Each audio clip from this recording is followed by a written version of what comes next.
Guys guess the place. হ্যাঁ, আপনি ঠিকই ধরেছেন, এটা হচ্ছে কালঞ্জি রেস্টুরেন্ট। এখানকার ডেকোরেটিং এবং খাবার মান দুটোই অসাধারণ। আসসালামু আলাইকুম এভরিওয়ান, আমি আছি আপনাদের সাথে আবু মোহাম্মদ সাইম।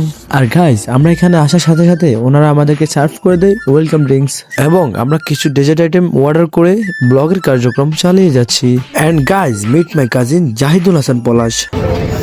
গাইস, এখানে শেফ স্পেশাল যে লাচ্ছিটা চলে আসছে, আমরা দেখি, ট্রাই করে দেখি।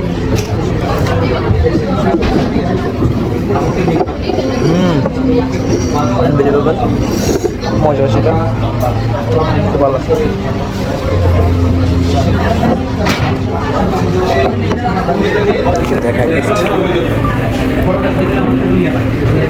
এই কালঞ্জি রেস্টুরেন্টের লোকেশন তো আপনারা সবাই মোটামুটি জানেন। এটা হচ্ছে আমাদের নোয়াখালী দত্তেরহাট সংলগ্ন গরু বাজারের পূর্ব পাশে, এবং এখানে আপনি পেয়ে যাবেন কড়াই থেকে শুরু করে লাহোরের ক্ষীর পর্যন্ত। ভিডিওটি ভালো লাগলে লাইক এবং সাবস্ক্রাইব করতে ভুলবেন না কিন্তু।